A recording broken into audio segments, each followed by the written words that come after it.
समाधान। बोलिए श्रवण संस्कृति उन्नायक प्रातः स्मरणीय संत शिरोमणि परम पूज्य 108 आचार्य गुरुवर विद्यासागर जी महामुनिराज की जय जय जय। बोलिए गुणायतन प्रणीता संघ का समाधान प्रवर्तक भावना योग प्रवर्तक प्रखर वक्ता परम पूज्य 108 मुनिवर्षी प्रमाण सागर जी मुनिराज की जय जय जय। बोलिए परम पूज्य 108 मुनिवर्षी अरहत सागर जी मुनिराज की जय जय जय। प्रिय बंधुओं, अमरपाटन वासियों का सौभाग्य चरम सीखा पर है। गुरुदेव के पावन चरण पड़ते ही इस अमरपाटन समाज के भाग्य के सितारे चमक उठे हैं और जो काम वर्षों से लंबित था आज गुरुदेव के सानिध्य और उनके चरण स्पर्श को पा करके साकार होने जा रहा है बंधुओं, साकार हो चुका है। आज प्रातः काल की वेला में यहाँ के स्थानीय श्री मंदिर जी का जीर्णोद्धार पूज्य गुरुदेव के सानिध्य में हमारे ख्याति प्राप्त प्रतिष्ठाचार्य बाल ब्रह्मचारी अशोक भैया जी के सानिध्य में संपन्न हुआ। स्थानीय समाज ने बहुत उत्साह और उमंग के साथ गुरुदेव की भावना का सम्मान करते हुए उसमें अपना उदारतापूर्वक का उदान दिया है। हम सभी उदारदाताओं का बहुत बहुत सम्मान करते हैं और मैं जो मुख्य शिला और आधारशिला रखने वाले महानुभावों को आमंत्रित करूं, इसके पूर्व हम लोग सभी यहाँ अमरपाटन में आयोजित संघ का समाधान के कार्यक्रम का जो घर बैठे देश और विदेश के विभिन्न श्रद्धालु पारस चैनल, जनवाणी चैनल एवं प्रमाणिक ऐप के माध्यम से सुन रहे हैं, आनंद ले रहे हैं और जो यहाँ उपस्थित है उन सबों का मैं मंगल विहार यात्रा संघ की ओर से हार्दिक अभिनंदन करता हूं और मैं आपको लिए चलूं संघ का समाधान की ओर। इसके पूर्व हम लोग सभी मिलकर के पूज्य देव के चरण कमलों त्रिवार नमोस्तु निवेदित करते हुए उनके मंगल में आशीर्वाद से अपने को अभिषेक करके कार्यक्रम की गति को आगे बढ़ाएंगे। तो बोलिएगा मेरे साथ, नमो गुरुदेव, नमो गुरुदेव, नमो गुरुदेव। बोलिए मुनिवर्षी प्रमाण सागर जी महाराज की।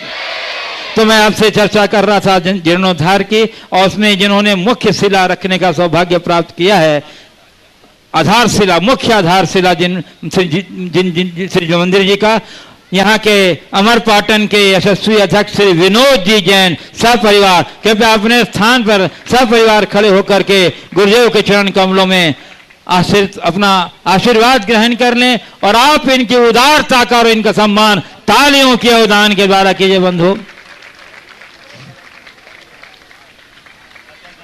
कर्तव्य धनी बंधु, इन्होंने तो अपनी उदारता का परिचय दिया है, आप अपनी कर्तव्य धनी में उदारता का परिचय दे करके बंधु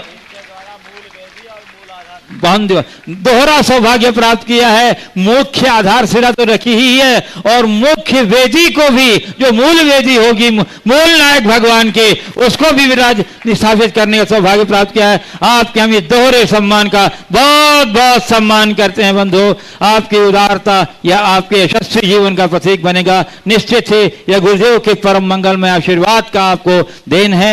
हम सभी आपके सौभाग्य करते हैं। दूसरी क्रम में श्री दिनेश कुमार, राजेश कुमार, अनिल कुमार, मिथिलेश जैन, नेहा परिवार, इन्होंने भी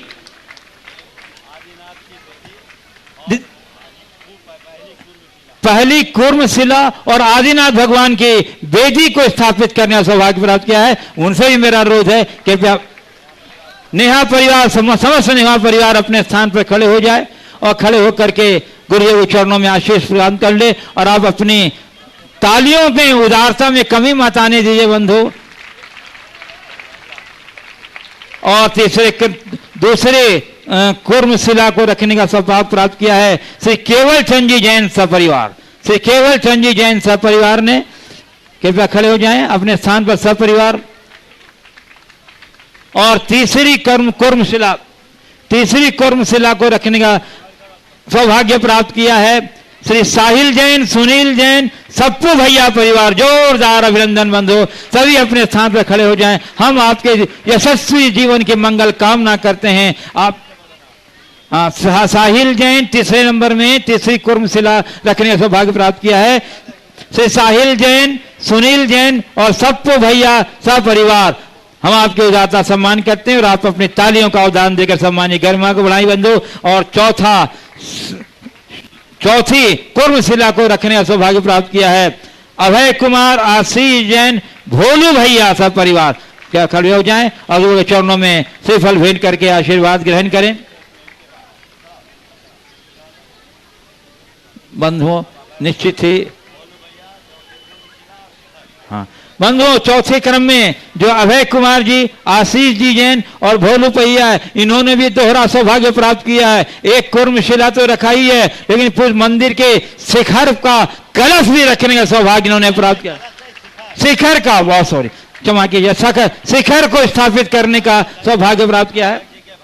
और ये भी परिवार हमारे यशस्वी अध्यक्ष विनोद जी के भ्राता श्री ही है। जोरदार करते अभिनंदन कर दीजिए बंधु। निश्चित थे अमर पाटन वासियों का यह सौभाग्य, यह उदारता, यह उत्साह उमंग पसंद काबिल प्रशंसा है। हम आपके सौभाग्य और आपके उदारता का सम्मान करते हुए अब कार्यक्रम की गति को आगे बढ़ाते हैं बंधु। और आज प्रातः काल की मंगल वेला में बाल ब्रह्मचारी अशोक भैया जी जो दशम प्रतिमाधारी हैं, प्रतिष्ठाचार्य भी हैं, उनके कर कमलों के द्वारा पूज्यदेव के मंगलमय सानिध्य में शिलान्यास के कार्यक्रम संपन्न हुए हैं। मैं उन्हें आमंत्रित कर रहा हूं कि वे गुरुवर के चरणों में श्रीफल भेंट कर आशीर्वाद ग्रहण करें और यहाँ के स्थानीय समाज, उनके यशस्वी अध्यक्ष और कमेटी के लोग उनका भावभीना सम्मान करेंगे। और इस सम्मान के क्रम में आप अपनी तालियों का अवदान देकर के सम्मान करेंगे बंधु। और इसी क्रम में जो सहभागी स्थानीय विद्वान पंडित आशुतोष जी शास्त्री थे, उनके साथ में आ जाइए उनका भी, अरे स्थानीय विद्वान सम्मान तो करना ही चाहिए, ये तो बराबर आपके पास रहेंगे। एक बार जोरदार कथल ध्वनि से हमारे आशुतोष जी शास्त्री का भी अभिनंदन कर दीजिए बंधु।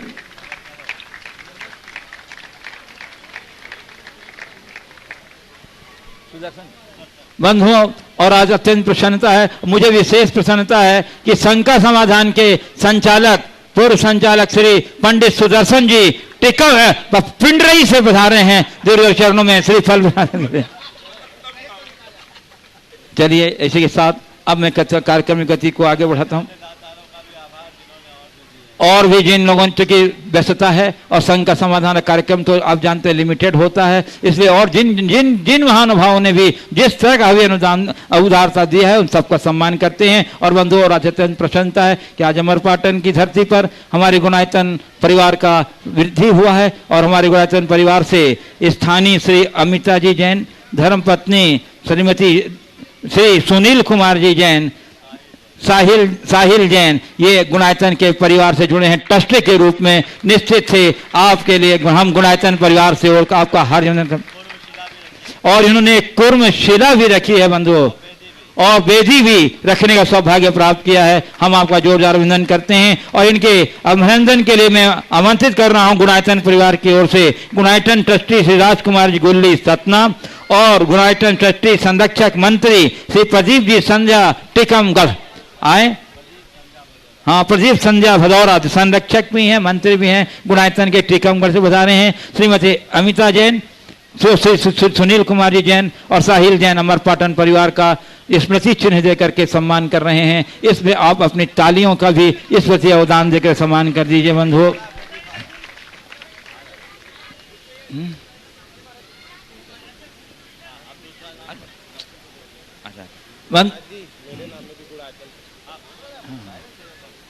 अब दूसरे क्रम में मैं आमंत्रित कर रहा हूं श्री नेहा परिवार अमरपाटन, जिन्होंने उनके सिंघई दिनेश कुमार जी, राजेश कुमार जी, अनिल कुमार जी, मिथिलेश कुमार जी, इस नेहा परिवार, इन्हें भी यहाँ गुणायतन के ट्रस्टी के रूप में आज जुड़े हैं। हम आपका सम्मान करते हैं। और इन्होंने पूर्व में जैन भवन का भी शिलान्यास किया था बंधुओं, और आज एक कुर्मशिला भी रखा है।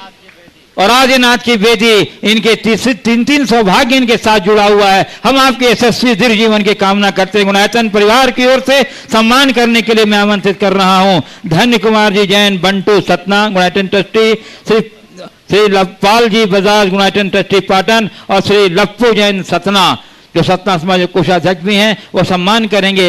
हमारे दिनेश कुमार जी, राजेश कुमार जी, अनिल कुमार जी, मिश्रेश कुमार जी, समस्त नेहा परिवार का जो आज गुणायतन के ट्रस्टी के रूप में जुड़े हैं, हमारे गुणायतन के परिवार की श्री वृद्धि हुई है। निश्चित ही यह आपके सुदीर्घ मंगल में जीवन के लिए पावन निमित्त बनेगा। गुरुदेव के मंगल में आशीर्वाद की छांव आपके सर पड़ती रहेगी। जोरदार करतल ध्वनि से बंधु इनके इस जुड़ाव का हम अभिनंदन और प्रशंसा करते हैं। और इसके बाद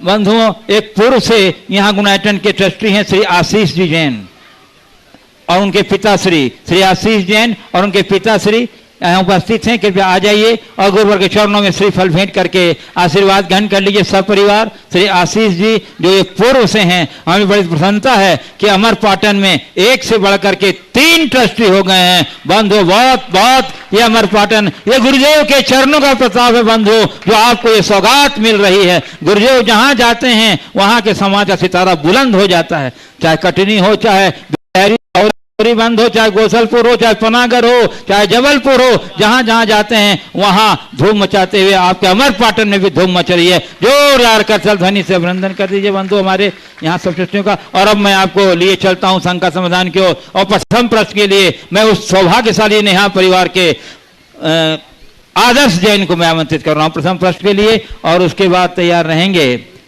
हमारे गुणायतन ट्रस्टी श्री प्रदीप जी संध्या भदौरा, टीकमगढ़ गुणायतन ट्रस्टी। नमोस्तु गुरुदेव, नमोस्तु गुरुदेव। गुरु जी, हम लोग इतने महंगे महंगे कॉस्मेटिक लगाते हैं, तब भी हमारे चेहरे में, तन में, मन में वो सफाई, साफ सफाई नहीं आती, चमक नहीं आती। आप ये सब कुछ भी नहीं करते हैं, इसका कारण क्या है हमारा? देखो, एक ही बात मैं जानता हूँ, किसी की एक बहुत अच्छी पंक्ति है, क्या जरूरत है गहनों की, ध्यान से सुनना, क्या जरूरत है गहनों की, देखो चांद कितना खूबसूरत लगता है बेगहने। प्रकृति ने जो तुम्हें नैसर्गिक सौंदर्य दिया उसका आनंद लो, ये लीपापोती करने से क्या होगा? समझ गए? तुम लोग लीपापोती करते हो, हम लोग ओरिजिनल रहते हैं, समझ गए? तो नेचुरल तरीके से जियोगे तो फिर किसी भी प्रकार की कठिनाई नहीं। मैं आमंत्रित करूं प्रदीप संध्या जी से पूर्व शायद केवल चंद जी जैन, राकेश जी जैन परिवार, जिन्हें कुर्म शिला रखने के साथ साथ वेदी को भी रखने का सौभाग्य प्राप्त हुआ है, शायद वो नहीं पहुंच सके थे, यदि उपस्थित हैं तो आ जाएं। केवल चंद जी जैन सब परिवार, ओ आशीर्वाद में आ जाओ। अजय बंधु जोरदार वंदन कर दीजिए हमारे केवल चंद जी परिवार का। कुर्म शिला के साथ साथ वेदी भी रखने का इन्होंने सौभाग्य प्राप्त किया है। और अब में हमारे श्री प्रदीप संध्या भदौरा जो संरक्षक भी हैं, ट्रस्टी भी हैं, मंत्री भी हैं गुणायतन ट्रस्टी के। नमोस्तु महाराज जी, नमोस्तु महाराज जी। टीकमगढ़ समाज की ओर से आपको सादर नमोस्तु। महाराज जी, एक व्यक्ति जो एकांकी सोच से माध्यम वर्गीय सोच की तरफ बढ़ने लगता है, तो एकांकी सोच एवं स्वयं की सोच न रखने वाले व्यक्ति, ऐसे व्यक्ति को संदेह और शंका या शक की निगाह से देखते हैं। इस स्थिति में क्या किया जाए ताकि मन की स्थिरता बनी रहे? देखो, ऐसी बात है, व्यक्ति को अपने लक्ष्य को सामने रख कर के चलना चाहिए और लक्ष्योन्मुखी दृष्टि रखकर आगे बढ़ना चाहिए। इधर उधर के लोगों से प्रभावित होगे तो जीवन में कुछ भी अर्जित नहीं कर सकोगे, ये स्वाभाविक है। जब कोई आगे बढ़ता है तो हर किसी को उसका आगे बढ़ना हजम नहीं हो पाता। यदि हम ऐसे लोगों के पूर्वाग्रह युक्त या देशमूलक सोच से प्रभावित होंगे तो अंततः अपना नुकसान करेंगे। हमें उन सब से अपने आप को मुक्त करके चलना चाहिए। मैं आमंत्रित कर रहा हूँ संध्या। हाँ बोलो। नमोस्तु महाराज जी।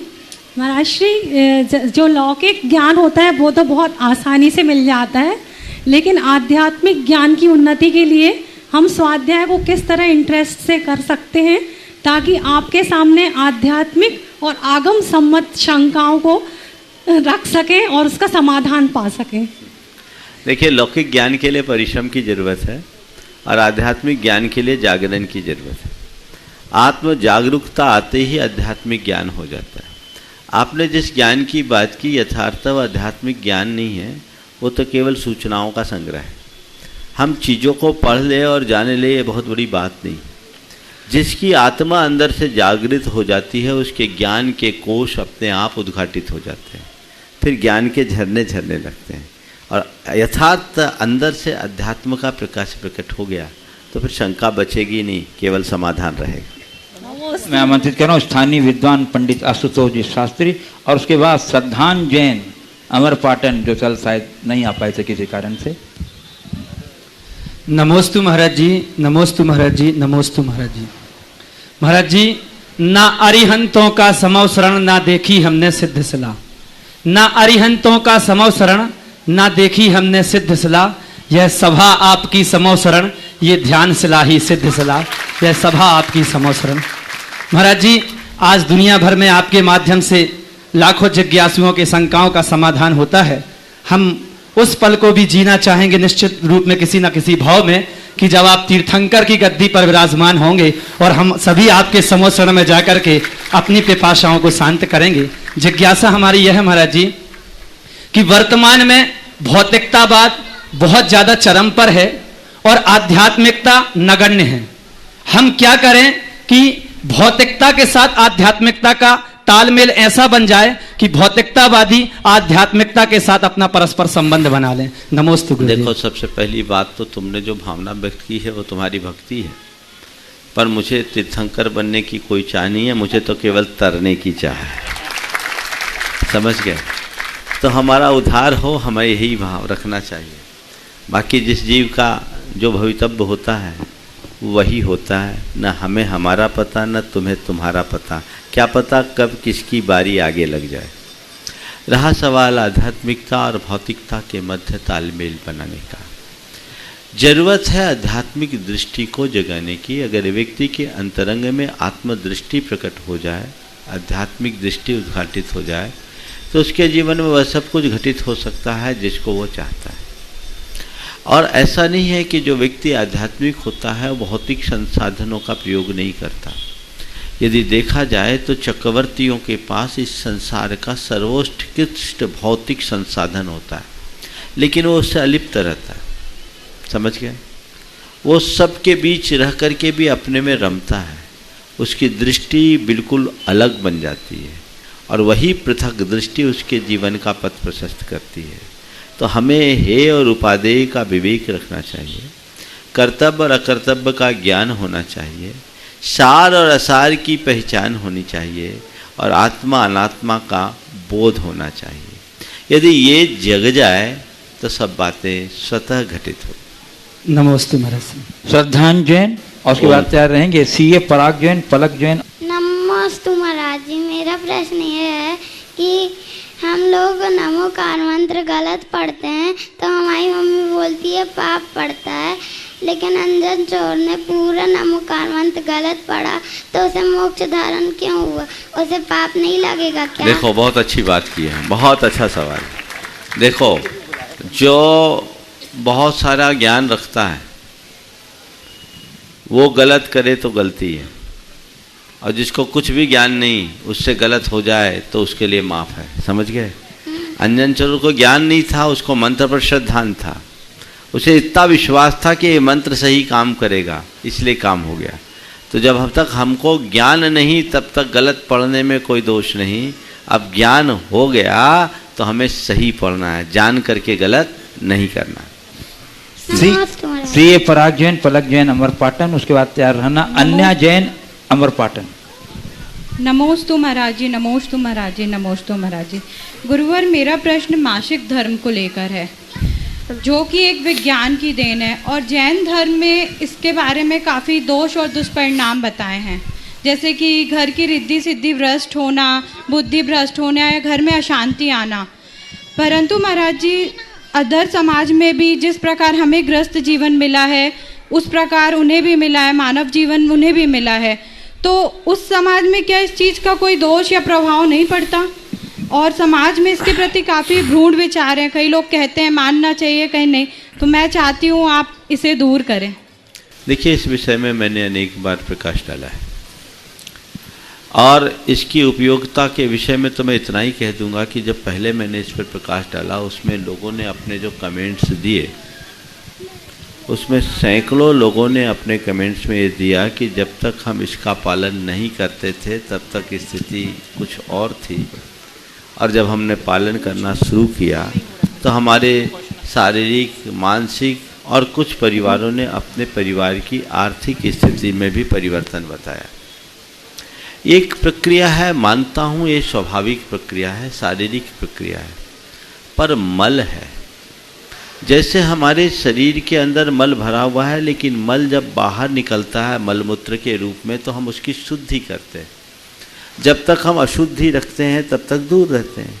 ऐसे ये मल है, तो मल का जब स्राव हो रहा है तो उतने काल के लिए हमें शुद्धि रखने में किंचित भी संकोच नहीं करना चाहिए, क्योंकि जहाँ मल होता है वहाँ शुद्धि के अभाव में संस्कार, रिद्धि, सिद्धि प्रकट नहीं हो सकते। इसलिए इसका पालन तो हमें दृढ़ता से करना ही चाहिए, इसमें किसी भी प्रकार का संकोच नहीं।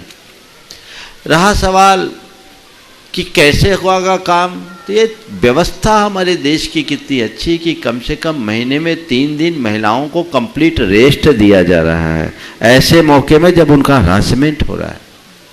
इस दृष्टि से क्यों नहीं देखा जाता? वो 3 दिन कंप्लीट आराम करे और 3 दिन घर का काम पुरुष कर ले, इसमें क्या हानि है? कि महिलाओं का ठेका है क्या?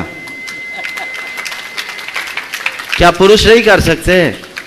पुरुषों को बराबरी से ये काम करना चाहिए, उसके प्रति उत्साहित होना चाहिए। इसके परिणाम अच्छे नहीं आते और बहुत सारे अनुभव की बातें हैं। हमारी जो कुलाचार की क्रियाएं हैं उसका दृढ़ता से पालन होना चाहिए। आजकल एकल परिवार होने के कारण बहुत सारी समस्याएं आ रही और घर में उस तरह की अशुद्धियां प्रवेश कर रही है, इस पर हमें रोक लगाना चाहिए। कुलाचार हमारी समृद्धि का मूल आधार है, इसमें हमें किसी भी प्रकार का संकोच या कटौती नहीं रखनी चाहिए। नमोस्तुते। अन्य जैन और बंधु पंडित अशोक जी दानी जबलपुर से पधारे हैं, उसी फल फेंट करके आशीर्वाद ग्रहण करें। आप तालियों के अवदान से उनका सम्मान कर दीजिए। अन्य जैन और उसके बाद यूनाइटेड ट्रस्टी आशीष जैन, यूनाइटेड ट्रस्टी भोपाल, उनके पिता श्री संतोष कुमार जी जैन जो यहाँ शिक्षक हैं, एक प्रश्न रखेंगे। नमस्ते महाराज जी, मेरा प्रश्न ये है कि जब सूरज उगता है लोग उसकी पूजा करते हैं, जब सूरज ढल जाता है लोग उसकी नहीं, जब सूरज की रोशनी चल जाती है लोग उसकी पूजा क्यों नहीं करते? उगते सूरज को सब पूछते हैं, सूरज ढल जाता है तो उसको क्यों नहीं पूछते? ये संसार की रीत है, समझ गए? चढ़ते को सब साथ देता है, गिरते को कोई साथ नहीं देता। जिसके भाग्य का सूरज उगता है सब उसके पीछे जाते हैं और सूरज डूबने लगता है कोई नहीं पूछता। श्री संतोष कुमार जी जैन अमरपाटन जो यूनाइटेड ट्रस्टी आशीष जैन के पिताश्री हैं। परम भक्त आशीष कुमार जैन की ओर से और मेरे परिवार की ओर से महाराज जी नमोस्तु नमोस्तु। ये प्रश्न आशीष जैन ने भोपाल से भेजा है। मान लीजिए किसी व्यक्ति को ओपन इंक्वायरी के तहत सजा हो गई और जिसमें उस व्यक्ति के फैमिली ने आत्महत्या कर ली और दूसरा व्यक्ति गलत चरण पर चल गया, ओपन सीक्रेट की तरह से वो व्यक्ति निर्दोष बरी हो गया, तो इस स्थिति की तहत पर क्या उसे क्या कर्म भोगना पड़ेगा? विजिलेंस में जुड़े हैं तो शायद उसी से जुड़ा सवाल आशीष का है। किसी इंक्वायरी के प्रभाव से किसी व्यक्ति को सजा हो गई और सजा होने के बाद वो सजा के सदमे से प्रेरित होकर के आत्महत्या कर लिया। बाद में जांच पड़ताल होने के बाद वो व्यक्ति निर्दोष साबित हुआ और बरी हो गया, लेकिन व्यक्ति तो मर गया। उस व्यक्ति को जिसने ये कार्यवाही की है क्या उसे कोई दोष लगेगा? शायद आप ऐसा ही पूछना चाहते हैं। देखिए, हर अधिकारी का अपना एक दायित्व है कि वो अपने पद के अनुरूप अपना कार्य करे, दायित्व का निर्वाह करे, पूर्वाग्रह से मुक्त होकर तथ्यात्मक तरीके से उन्हें कार्यवाही करना चाहिए। कई बार ऐसी परिस्थितियां निर्मित होती है जिसमें प्रथम दृष्टया बातें कुछ और होती है और बाद में कुछ और निकल जाती है। उस हिसाब से यदि कोई कार्यवाही की और उस कार्यवाही की सदमे से कोई व्यक्ति आत्महत्या जैसा कृत्य करता है तो ये उस व्यक्ति की दुर्बलता है, न कि अधिकारी की। पर चूंकि मामला बड़ा संवेदनशील और गंभीर है, कई लोग आत्महत्या करते हैं, कई लोग ऐसे भी होते हैं जो आत्महत्या भले न करे उनके चरित्र की हत्या तो हो ही जाती है। इसलिए किसी भी विभागीय कार्यवाही के समय तथ्यों को पूरी तरह से छानबीन करने के बाद भी कोई प्रावधान शुरू करना चाहिए, क्योंकि थोड़ी सी चूक बहुत बड़ा नुकसान कर सकती है। इसका हमें ध्यान रखना चाहिए। महाराज जी एक छोटा प्रश्न और। बोलो। आचार्य श्री गुरुदेव जी ने नेमावर में कहा था कि हम और महाराज श्री के बीच में वायरलेस द्वारा बातचीत होती है और उस बातचीत के तहत जब आवाज आपको सुनाई देती है तो आपके मन में कैसा एहसास होता है? ये बात गुरुदेव ने उस दिन कही थी जब हम गुरु चरणों में उपस्थित हुए थे। देखिए, वो वायरलेस का सिस्टम वो वाला वायरलेस नहीं है जो आप लोगों के पास है, समझ गए? गुरु और शिष्य का तो गहरा संबंध होता ही है। हम लोगों का भावनात्मक संबंध इतना प्रगाढ़ होता है कि जब चाहें जो चाहें वो निर्देश उनसे प्राप्त हो जाता है, और यही उनका वायरलेस संपर्क का अभिप्राय है। और आप पूछ रहे कैसा लगता है, आप खुद ही समझ सकते हो कि कैसा लगेगा। जब अंधेरा हो और अचानक उजाला दिखे और उस प्रकाश में तुम्हें कोई बड़ा खजाना दिख जाए तो कैसा लगेगा, ये बताओ। बस ऐसी ही कुछ अनुभूति हम लोगों को होती है। दिगंबर जैन सोशल ग्रुप अमरपाटन के सभी सदस्य अपने स्थान पर खड़े होकर के एक प्रश्न पूछ लेंगे और उसके बाद मैं निवेदन करूंगा बाल ब्रह्मचारी दशम प्रतिमाधारी अशोक भैया जी से, जो आगे के सतना के संबंधित कार्यक्रमों के बारे में जानकारी देंगे। दिगंबर जैन सोशल ग्रुप के सभी सदस्यों द्वारा महाराज श्री का त्रिवार नमोस्तु नमोस्तु नमोस्तु। मेरा प्रश्न यह है महाराज श्री कि आजकल की युवा पीढ़ी एवं बच्चे पढ़ाई एवं अन्य दबाव में क्षणिक आवेश में आकर आत्महत्या जैसा जघन्य अपराध करते हैं और अपने पीछे अपने रोते हुए माँ बाप, भाई बहन और यार मित्रों को छोड़ जाते हैं कष्ट देने के लिए। तो उनको कितना कष्ट होता है और इसके निवारण के लिए कि आत्महत्या न हो। देखिए, आजकल आत्महत्या की घटनाएं बढ़ती जा रही है, बहुत तेजी से बढ़ रही है। हमें इसके जड़ में जाना चाहिए। आत्महत्या की वजह क्या है?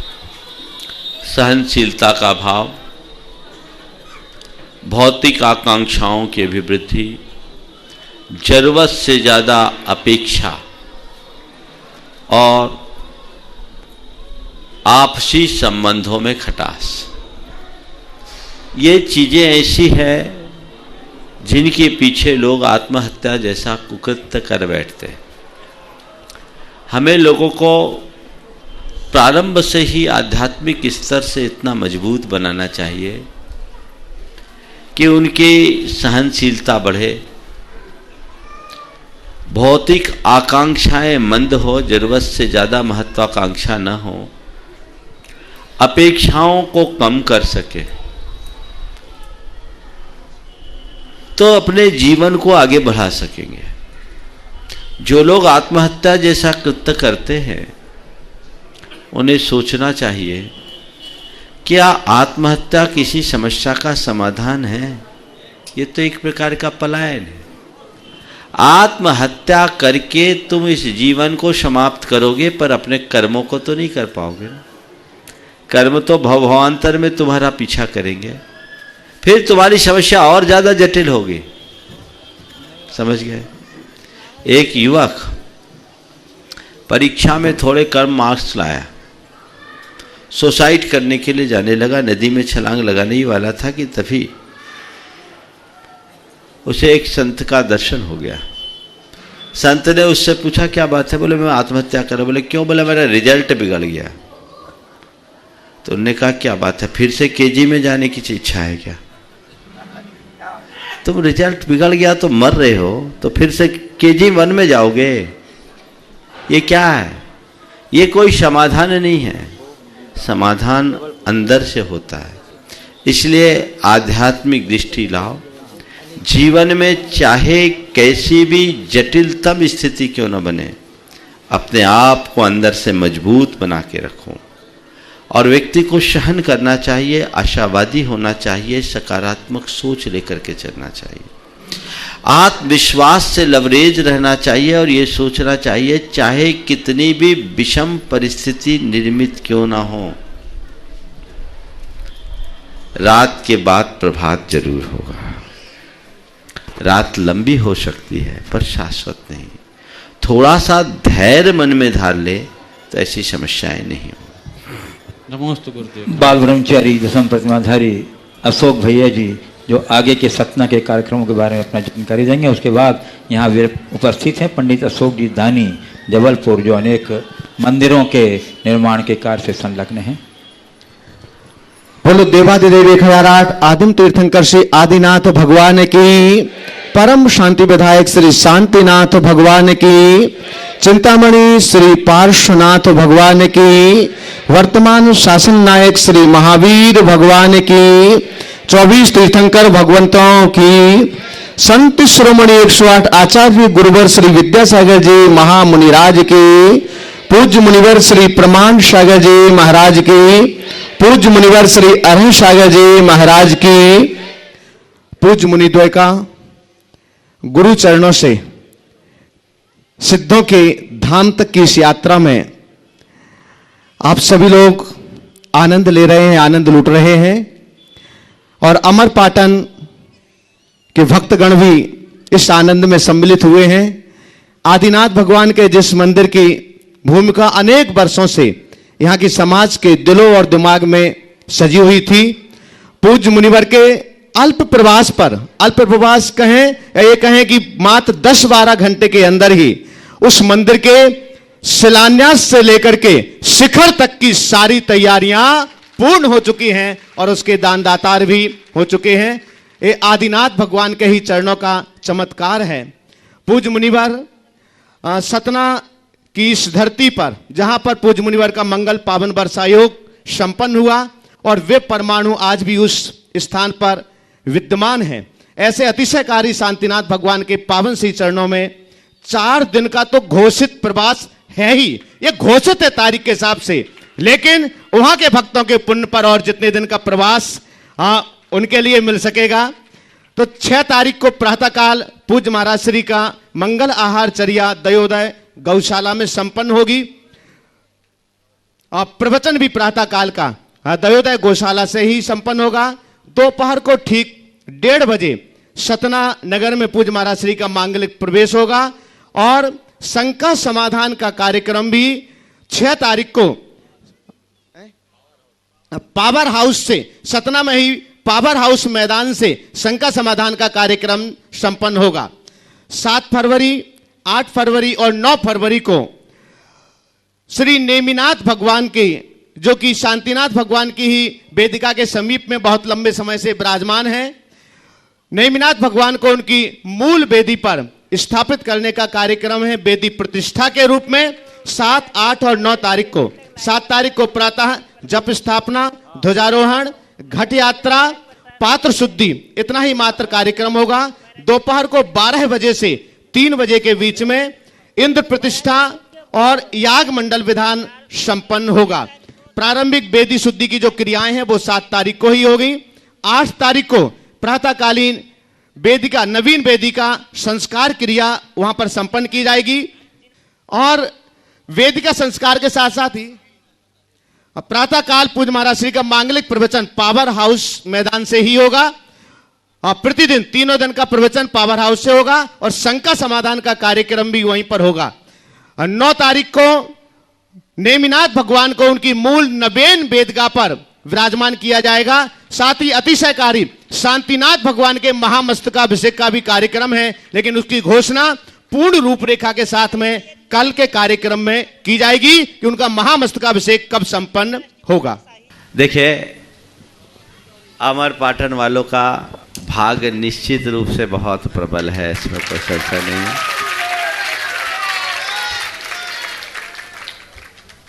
रास्ते से हटके होने के बाद भी आप लोगों का इतना प्रबल अनुरोध आग्रह था कि गाड़ी हमारी अमर पाटन में आ गई। सोचा तो ये था कि शाम को पहुंचकर दूसरे दिन निकल जाएंगे, लेकिन यहाँ का निमित्त कुछ और था और आज वो निमित्त साकार हुआ। आप लोगों को हार्दिक प्रसन्नता हो रही है। वर्षों से आप लोगों ने यहाँ के मंदिर के पुनरुद्धार का मन बना रखा था, निमित्त नहीं मिल रहा था। आज अनायास आपको संयोग मिला, निमित्त मिला और आपने उसका पूरा लाभ उठाया है। ये आप सबके जीवन के लिए बहुत ही उत्तम है। मुझे बहुत प्रसन्नता है। कल शाम के समय बस 10 मिनट की चर्चा हुई और 10 मिनट की चर्चा का परिणाम ये निकला कि आज सारा काम संपन्न हो गया। ये आपके समाज की तत्परता और एकजुटता का, उदारता का बहुत अच्छा उदाहरण है। मात्र 10 मिनट में एक अवरोध दूर हुआ और अवरोध दूर होने के बाद मानो सब खड़े ही थे कि हमको तो काम करना ही है। आज शिलान्यास का कार्य संपन्न हो गया है। सभी शिलान्यासकर्ताओं ने शिलाएं भी रख दी और भी चीज़ें निश्चित हो गई।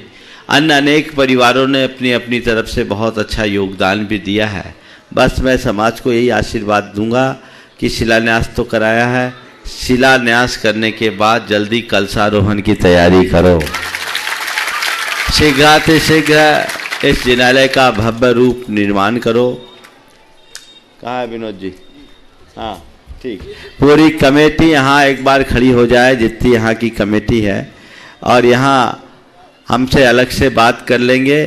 चूँकि आज समय बहुत कम रहा, सुबह से बहुत हैट्रिक रहा है, तो एक निर्माण कमेटी बना करके शीघ्र इसकी कार्य योजना अभी रास्ते में मुझसे बात कर लेंगे। और आप लोग ये संकल्प लीजिए पूरी समाज से, मैं कहता हूँ मंदिर केवल दान से नहीं बनता, मंदिर का निर्माण होता है संकल्प से।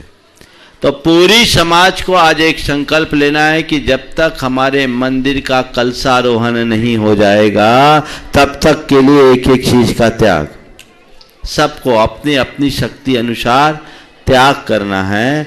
और यदि आप मंदिर में प्रतिदिन 20 मिनट के लिए नमोकार मंत्र की सामूहिक जाप जारी रखे तो और उत्तम होगा। ये आप कर सकते हैं ना।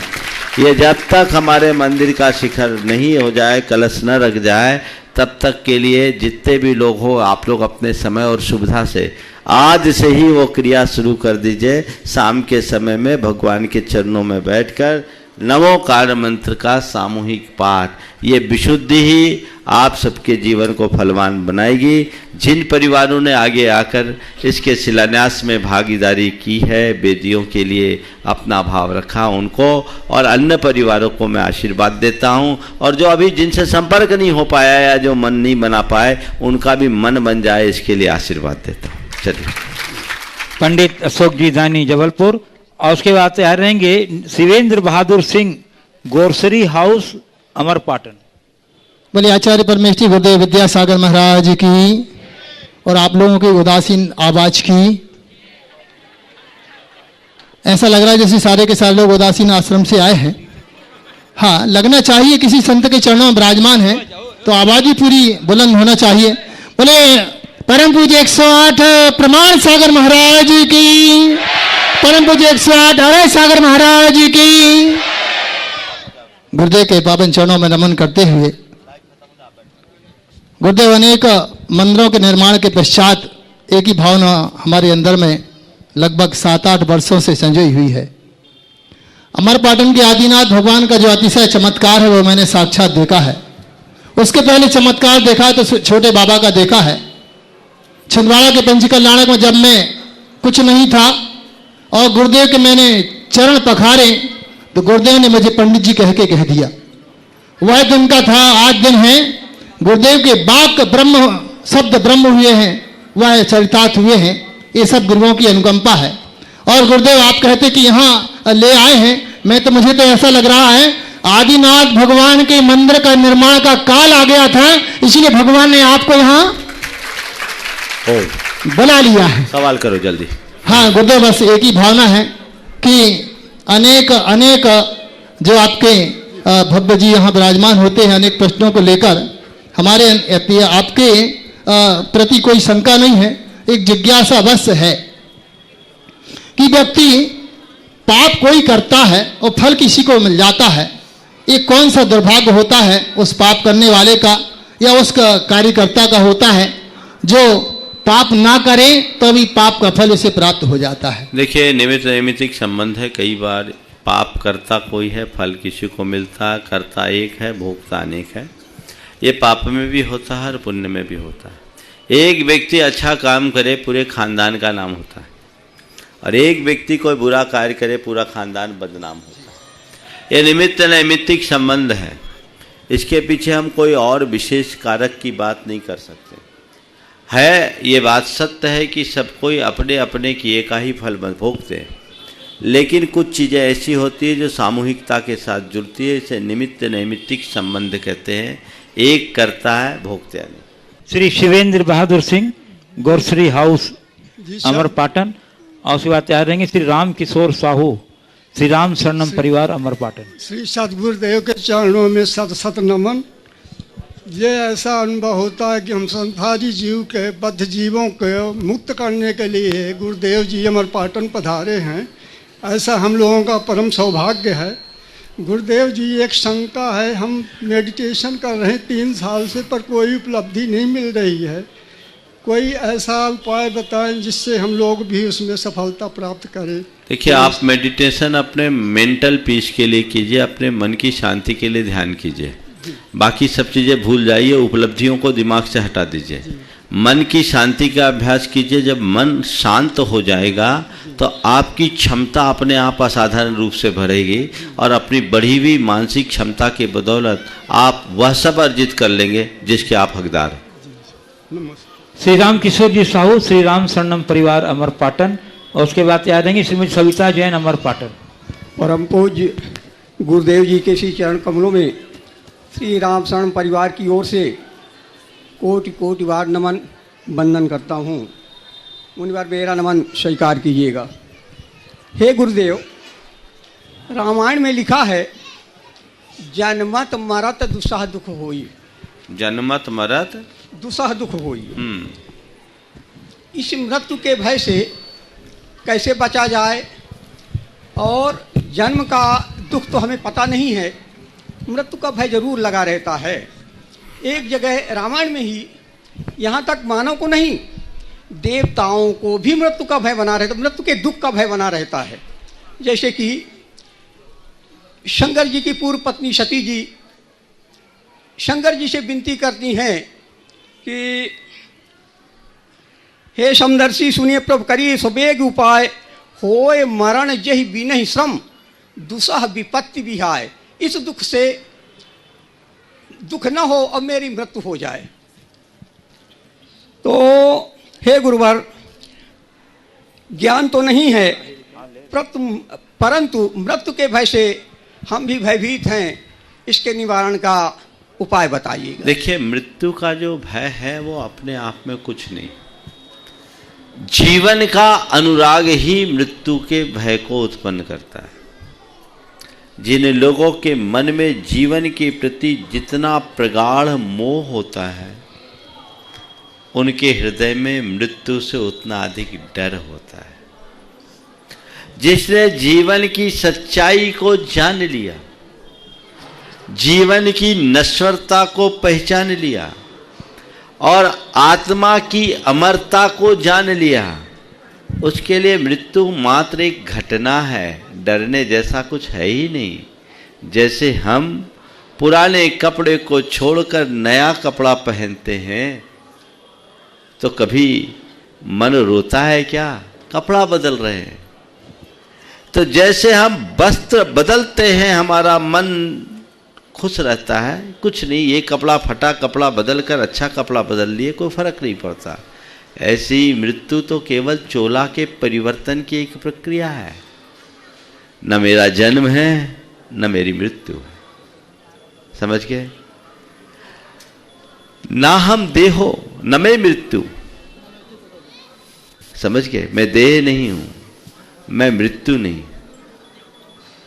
तो मैं जब देह रूप नहीं हूं, मेरी मृत्यु नहीं है, तो मैं डरूं कैसे? समझ गए? न मैं व्याधि कुतो व्यथा, ना हम बालो न वृद्धो हम, न युवै तानी पुतगले। ये शरीर के चोले बदल रहा है। जीवन के सत्य को समझने वाला कभी इन बातों से घबराता नहीं, और जो जीवन के मूलभूत सत्य से वंचित होता है वो कभी इनको पाता नहीं। तो जीवन के परम सत्य को पहचाने और उसी अनुरूप अपने जीवन को आगे बढ़ाए। श्रीमती सविता जैन, अमर पाटन। उसके बाद तैयार रहेंगे साहिल जैन, जिन्हें आज एक कुर्मी शिला और एक बेदी भी रखने का सौभाग्य प्राप्त। गुरुदेव ट्रस्टी के रूप में जुड़े हैं हमारे साथ। गुरुदेव, मेरा प्रश्न है कि लोग कहते हैं कि यह प्रतिमा अतिशयकारी है, यह प्रतिमा चमत्कारी है, तो इनको अतिशयकारी और चमत्कारी हमारी श्रद्धा भक्ति बनाती है या प्रतिमा में ही कुछ होता है? देखिए, प्रतिमा का अतिशय नहीं है। प्रतिमा के दर्शन से हमारे भावों में जो वृद्धि है ना, अतिशय उसका।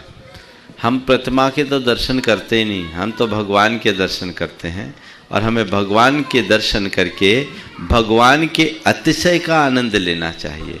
वास्तव में पूछा जाए तो वही अतिशय है जिससे हमारे भावों में अतिशय यानी उत्कृष्टता आ जाए। भाव विशुद्धि से बढ़ा और कोई अतिशय नहीं। लोक भाषा में लोग ऐसा कह देते हैं, सो कहते हैं उधर ही दृष्टि होती है, पर हमारी दृष्टि मूर्ति पे न होकर मूर्तिमान पे होनी चाहिए। साहिल जैन गुणायतन ट्रस्टी बता देंगे। श्री नंदन जैन, अमर पाटन, गुरुचरणों के नयन भक्त। नमोस्तु महाराज जी, मेरा प्रश्न ये है कि हम अपने जीवन में ऐसा क्या करें कि दुखों का क्षय हो, कर्मों का क्षय हो और हम समाधि मरण को प्राप्त हों। बस धर्म के मार्ग में लग जाओ। दुखों का भी क्षय होगा, कर्मों का भी क्षय होगा, सदगति भी होगी, बोधि की प्राप्ति होगी और समाधि मरण भी होगा। चलिए। श्री नंदन जैन, और उसके बाद तैयार रहेंगी सुश्री सौम्या सिंह है, और उसके बाद छवि जैन। महाराज श्री नमोस्तु नमोस्तु नमोस्तु। महाराज जी, एक खाता हमने रिकरिंग डिपॉजिट का खोला था, एक खाता मतलब बचत खाता। अभी तक उसमें कुछ पुण्य जोड़ा था, लेकिन इतना पुण्य इकट्ठा नहीं हो पाया कि उस चीज़ को मैं पा सकूं। उसके लिए मैं क्या करूं? बचत जारी रखो, आगे चलो। हाँ, सुश्री सौम्या जैन और सिंघई, और उसके बाद तैयार रहेंगी छवि जैन। नमोस्तु महाराज जी। महाराज जी, आज सुबह आपने प्रवचनों में कहा था कि अहम को अपने पारिवारिक और सामाजिक जगहों पर नहीं लाना चाहिए। तो अहम और आत्मसम्मान के बीच बहुत बारीक रेखा होती है जो हमें कभी लांघनी नहीं चाहिए, और कभी कभी हमें जाने अनजाने में वो रेखा हमसे लांघ दी जाती है। तो उस वक्त हमें अहम और आत्मसम्मान के बीच कैसे भेद करना चाहिए? दरअसल होता ये है कि लोग अपने अहम को ही आत्मसम्मान बना लेते हैं। स्वाभिमान का मतलब क्या है इसे समझो। अपनी गरिमा को बनाए रखना स्वाभिमान है, सामने वालों से मान की चाह रखना तो अभिमान है, स्वयं को अपमानित महसूस करना भी एक प्रकार का अभिमान है। समझ गए? तो हम अपनी गरिमा को बचाएं, बनाए, ये हमारा दायित्व है, और अपनी स्थिति में खुश रहें। कभी हमारे आत्मसम्मान को धक्का नहीं लगेगा और हम अपने जीवन का पथ प्रशस्त कर लेंगे। सुश्री छवि जैन, और उसके बाद तैयार रहेंगी कृति अरविंद राजा गुणायतन ट्रस्टी जबलपुर। मुनिद्वय के चरणों में बारंबार नमोस्तु नमोस्तु नमोस्तु। महाराज जी, भारत के संविधान में भारत को एक संप्रभु, सामाजिक, पंथ निरपेक्ष, लोकतांत्रिक और गणतंत्र देश बताया गया है, पर कहीं ना कहीं भारत की समाज और व्यवस्था में अभी भी कास्ट सिस्टम को बहुत प्रमोट किया जाता है। मतलब हम आपस में ही देखते हैं कहीं ना कहीं हम किसी ना किसी तरीके से व्यक्ति, जाति, समुदाय और इन सब की भावनाओं में भेदभाव कर देते हैं।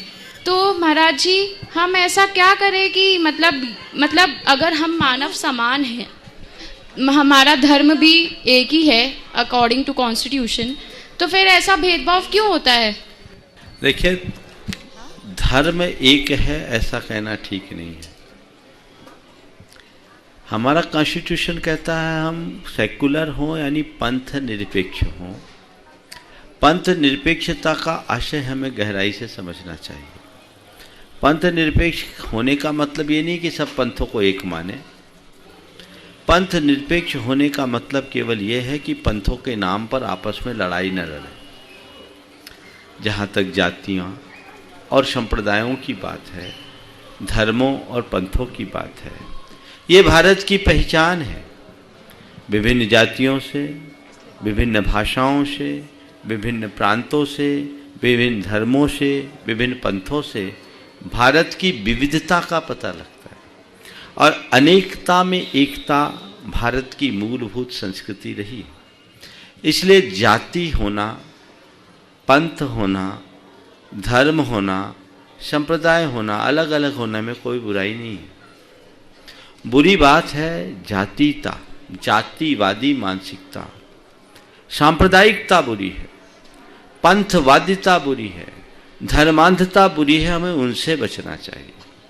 तो इस बात को लेकर के भेदभाव तो नहीं होना चाहिए, लेकिन धर्म सबकी अपनी अपनी आस्था का विषय है और सब परंपराओं का अपना अपना इतिहास है।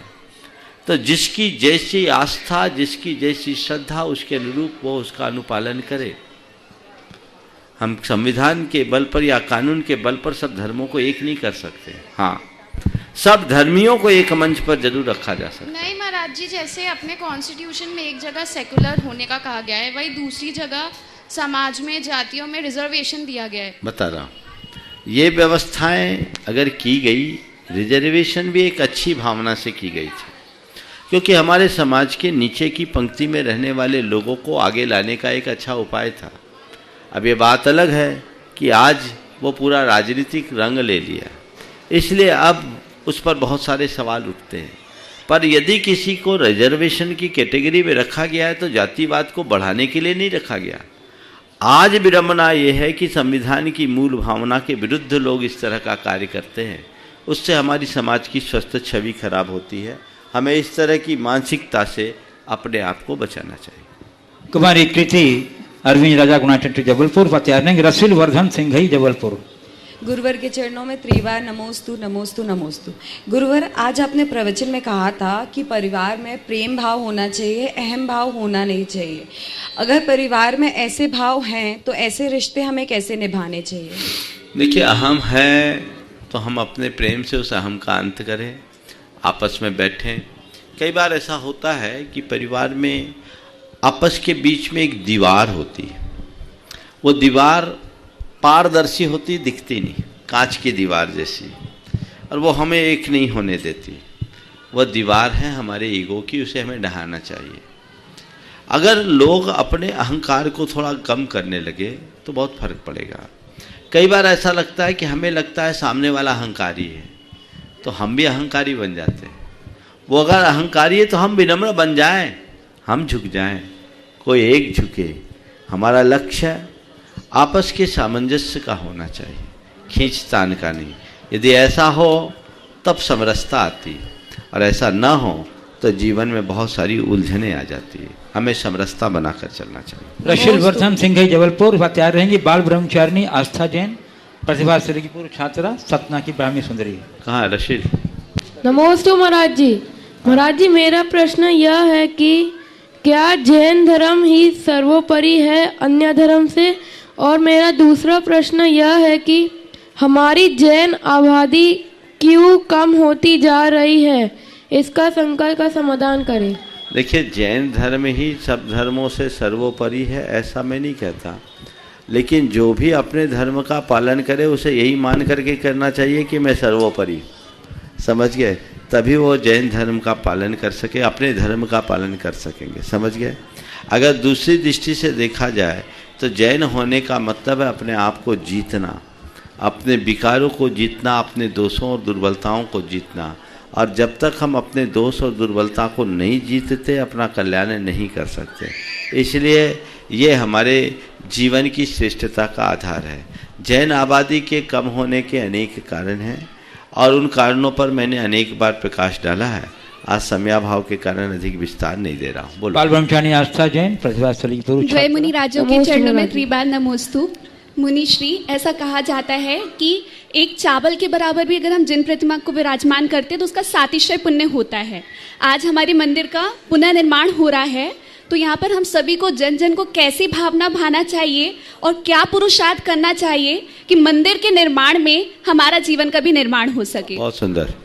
देखिए, मंदिर के निर्माण में लोगों को एक भाव रखना चाहिए कि मैं अपने जीवन का जो सर्वोत्कृष्ट है वो लगा सकूं। जब तक मंदिर का निर्माण पूरा ना हो, हम निरंतर मंदिर के निर्माण के लिए भावना भाएं और एक रचनात्मक सहयोग अपना देते रहें, पुण्य भावों की वृद्धि करें तो निश्चित सफलता मिलेगी। इस प्रकार आज के सत्र को परम पूज्य गुरुदेव के चरणों में नमन अर्पित करते हुए यहीं पर विराम। बोलिए परम पूज्य आचार्य गुरुवर श्री विद्यासागर जी महाराज जी की। बोलिए परम पूज्य श्री प्रमाण सागर जी महाराज की।